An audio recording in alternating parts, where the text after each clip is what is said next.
Imagine this. You're in a bustling marketplace surrounded by vendors shouting out offers, flashing signs, and people jostling past you in every direction.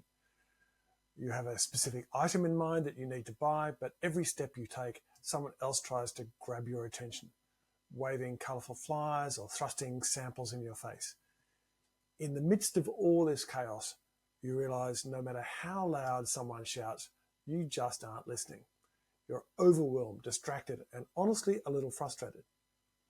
Now take a moment and think, what would it take for one of these vendors to cut through all of that noise and to really connect with you?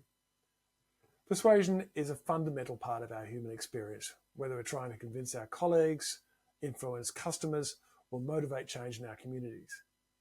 Yet, as the persuasion researcher Steve Booth Butterfield notes, our current understanding often feels like a Tower of Babel, a collection of fragmented approaches and frameworks that don't seem to always connect. So what if there were a way to unify these different perspectives into a single, comprehensive approach? Today, I want to introduce you to the standard model of persuasion. This model brings together 50 years research into one cohesive framework that guides us through a transformative process, a process that will allow us not only to understand the principles of persuasion, but to apply them meaningfully in our work. At the heart of the standard model is what we call the communication cascade. Now, when we think of persuasion, many of us might imagine a kind of a magic word or single act that convinces someone instantly. But research dating back to as far as Carl Hovland in the 1940s shows us that persuasion is actually a multi-step process, not a single leap, but a journey. This journey moves through three critical stages: reception, processing, and response. Imagine a cascade of water. Each level depends on the success of the previous one, and if any part of the process breaks down, the water stops flowing. Similarly, in persuasion, if we fail at any stage, the message fails to make the intended impact. So let's break down each part of the cascade to understand what it takes to create effective persuasion.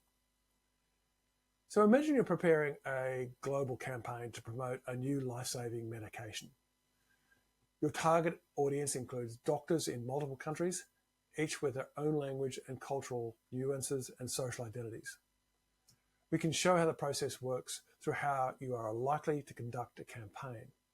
To apply the principle of placement, you might decide to work with local medical journals and conferences that these healthcare professionals trust, ensuring that your message is not only accessible, but presented within a respected context. For frequency, you might set up a series of webinars, followed by reminder emails, so that your message gets multiple touch points.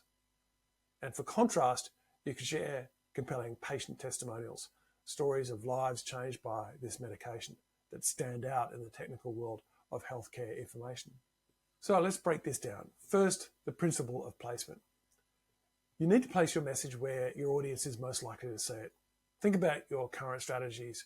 Put your messages in the right physical and psychological locations. Are you meeting your audience where they are? The second is this idea of the principle of frequency. Repetition is crucial. Does your audience see your message often enough that they remember it?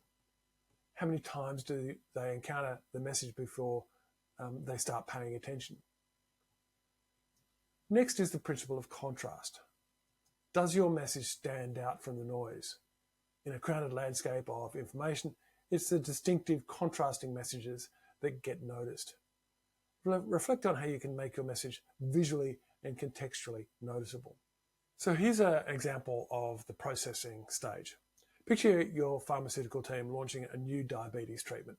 You want healthcare providers to think deeply about its benefits. For mental state, you could create materials that draw on case studies and engage doctors with questions about real patient scenarios, encourage them to apply the data actively.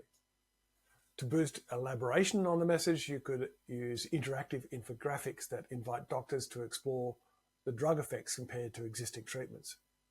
For outcomes, you might prompt healthcare providers to consider specific patient profiles and how this new treatment could improve their quality of life, aiming to generate strong positive cognitive responses that translate into prescribing behavior.